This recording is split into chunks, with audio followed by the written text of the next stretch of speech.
kewajiban bapak. Biar bapak hitam jidat selegara sholat, Senin Kamis puasa, tahajud tiap hari, tadarus tiap maghrib, tapi istri tidak pakai jilbab, istri tidak sholat, istri tidak puasa Ramadan, maka bapak dulu yang masuk neraka. Ku ampusakum wa akhlikum nar. Itu makanya bapak didik istri. Bagaimana cara didik istri? Karena kita tidak punya waktu yang banyak. Lebih banyak di jalan, kasihan. Bagaimana cara didik istri? Arahkan dia pergi majelis. Itu ada pengajian dek, kau pergi di sana. Bagaimana lagi caranya? Paling gampang, bapak tidur peluk-peluk dia. Baru putarkan ceramahnya Dasat Latif. Judulnya apa? Kewajiban istri kepada suami. Sayang ke nonton kita. Langsung enak bapak, karena kalau bapak nasihati istri tidak masuk di akalnya. Tidak masuk, iya kan? Karena bapak lebih sering tipu istri daripada. Bagaimana dia percaya? Kita juga ibu, bagaimana tidak ditipu ki? Karena suka ki marah-marah. Jujur ki, marah kok ya lebih baik dibohongi kau supaya senang perasaanmu. Kenapa kau bohong? Selama ini kau bohong. Ku sayang kau, tidak mau kau luka perasaan. Maka ku bohongi kau. Sekarang kau tahu ya itu takdir burukmu. Kan kita terpojok ki jadi bohong maki. Sama saya ada temanku SD, masih selalu kena telepon sampai sekarang. Cinta-cinta monyet dulu di kampung. Setelah saya lihat banyak viral, tambah populer kila dase. Itu di Makassar gitu nama aku Dasat Latif. Kalau di kampung Ladase.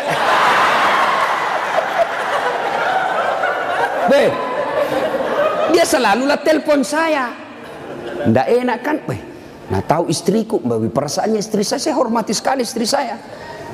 Saya terima. Nggak enak. Saya blokir. Nah bilang kak nanti sombong. Terpaksa aku tulis di situ HP ku namanya penjual batu bata. Jangan kau shooting ibu, nanti sampai sama istriku. Bunyi itu telepon. Nah lihat istriku, Ustadz, ada panggilan tak? Dari siapa sayang? Penjual batu bata. Wah. Saya bilang, dia bilang, saya angkat. Oh jangan kau angkat, tagihan. Nggak cukup uangku itu. Istriku kalau bilang uang, nggak mau dia karena nanti uang belanjanya saya ambil. Jangan angkat. Jangan angkat Ustaz, jangan maki, belum cukup uang. Selamat saya. Satu ketika saya pulang ceramah. Bikinlah saya teh. Kan saya bikin sendiri. Saya tahu, oh sudah. Saya minum, kenapa nak asin ini? Barat salah kasih kah ini? Saya pergi lihat toples, tulisannya gula. Isinya, garam. Saya pitanya istriku, sayang, kenapa ini tulis ki gula na isinya garam? Nah bilang, hepon tak juga, lain kita tulis lagi sih.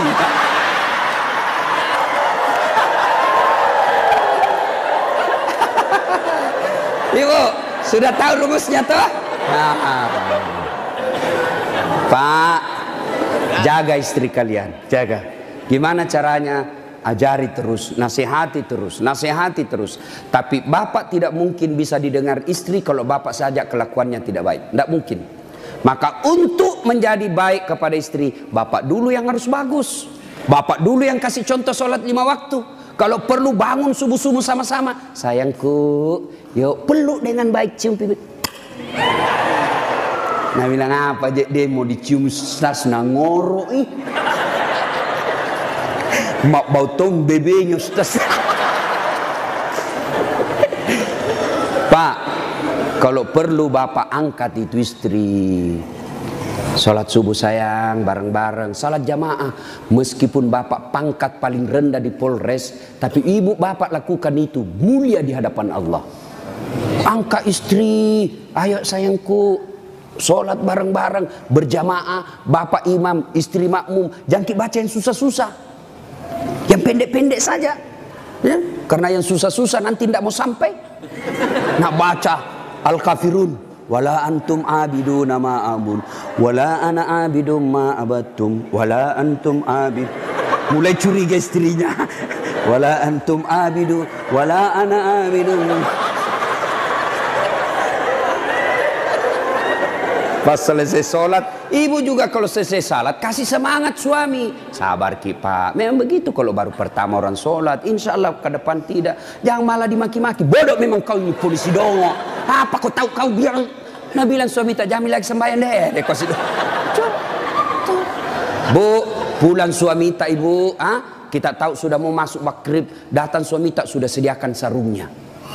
Sediakan kopiahnya, sediakan bajunya untuk sholat, baju koko. Begitu datang, Deng, mandi Ki, ini kita pakai sholat maghrib. Ayo kita pergi sama-sama di masjid. Nyaman ibu, suami istri jadi polisi dapat gaji tiap bulan. Kalau begini kita lakukan, bahagia hidup tak. Meskipun kita tak putar-putar saja di sidrap.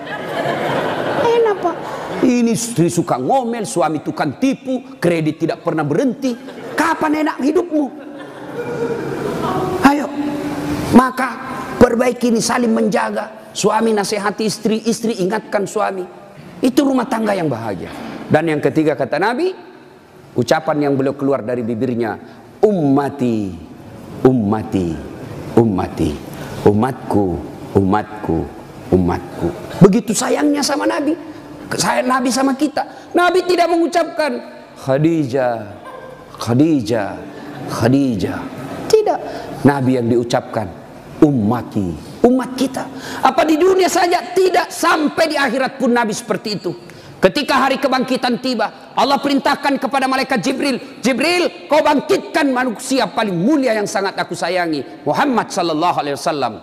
Nabi Jibril setengah mati mencari, lalu Allah kasih keberkahan, makamnya Nabi keluar asap, didapat.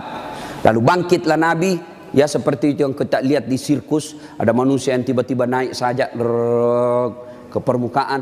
Lalu Nabi duduk, gosok mata.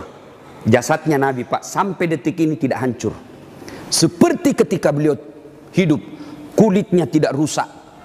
Pernah kan beberapa kali itu kan kuburnya Nabi jasadnya Nabi dicuri. Kan beberapa kali itu, 9 kali. Dan jasadnya pun sudah ratusan tahun meninggal masih sama.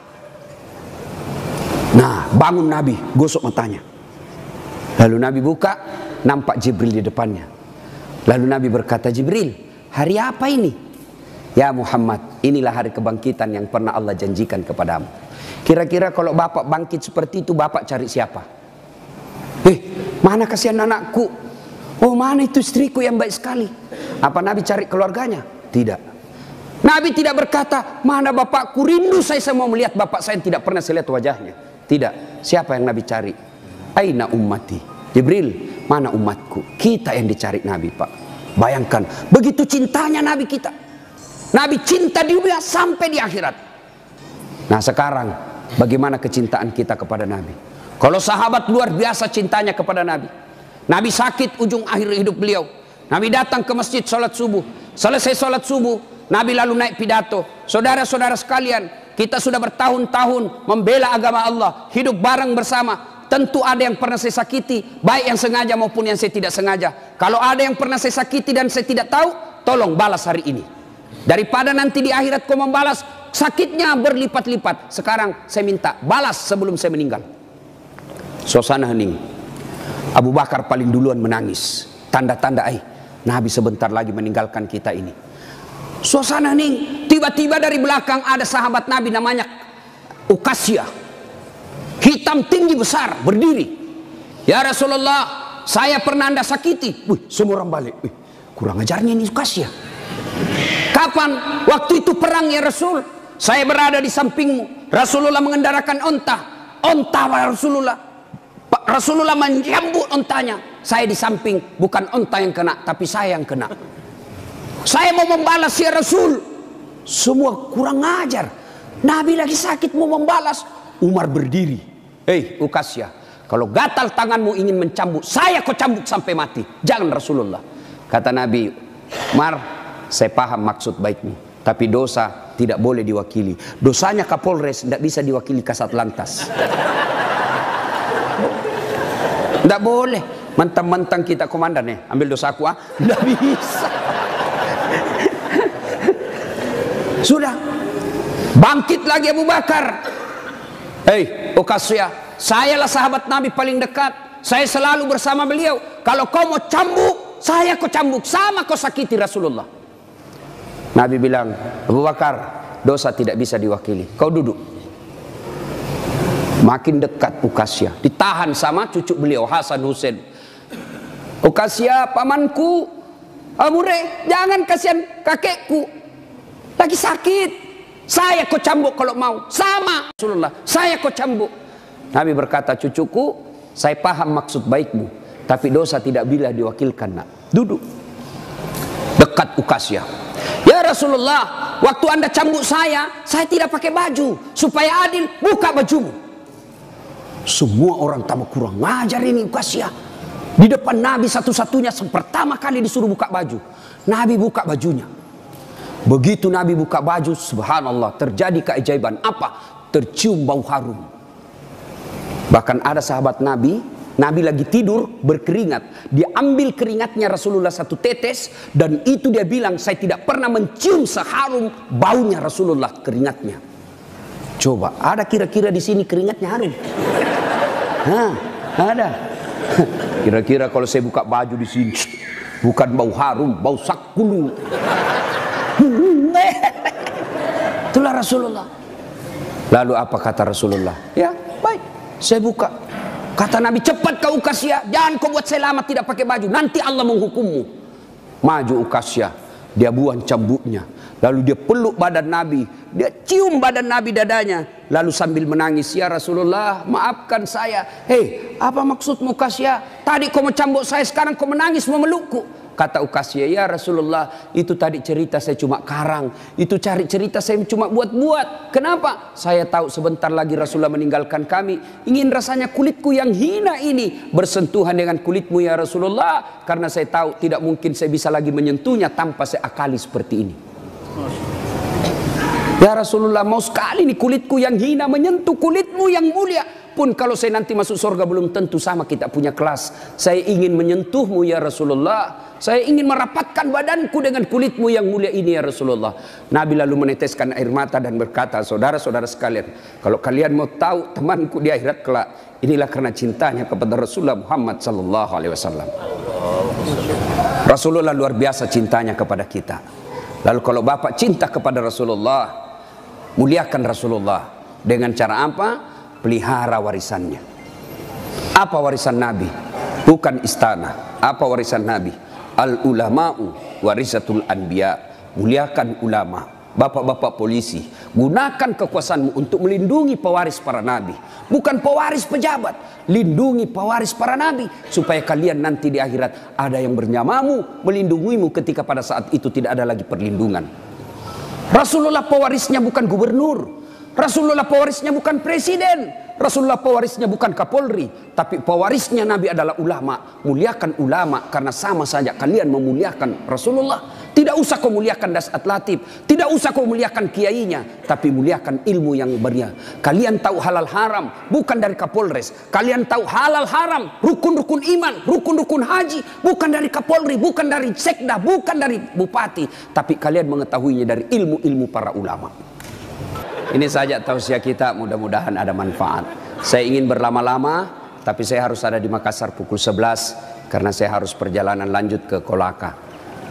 Terima kasih Pak Kapolres. Saya doakan Bapak beserta istri sehat walafiat, diberikan kemampuan dan kesanggupan untuk menjaga wilayah hukum Sidrap dan sekitarnya. Bapak-bapak polisi, saya berdoa semoga Bapak sekalian selalu dititipkan iman dalam hati, sehingga Bapak betul-betul menjadi pengayom, pelindung, dan pelayan masyarakat. Insya Allah, luar biasa pekerjaan Bapak. Kalau Bapak melaksanakannya dengan baik, Bapak ini bertugas sebagai Umar bin Khattab, menegakkan hukum. Luar biasa. Kalau saya paling hanya bisa menganjurkan di mimbar, tapi kalau Bapak polisi mampu mengamalkan langsung. Saya jangan minum khamar, jangan narkoba. Nah dengar anak muda, tapi kalau Bapak bilang jangan narkoba, langsung ditangkap masuk penjara. Bapak lebih hebat dalam dakwah daripada ustadz. Kalau ustadz di mimbar teriak-teriak, jangan minum khamar. Kita lihat peminum khamar, paling dibilang, dede mabuk si Ronald Mudai. Tapi kalau Bapak polisi dapat langsung bisa disegit, borgol, bawa ke penjara. Nah ibu bapak saudara-saudara sekalian, mudah-mudahan ada manfaat. Lebih dan kurangnya mohon dimaafkan.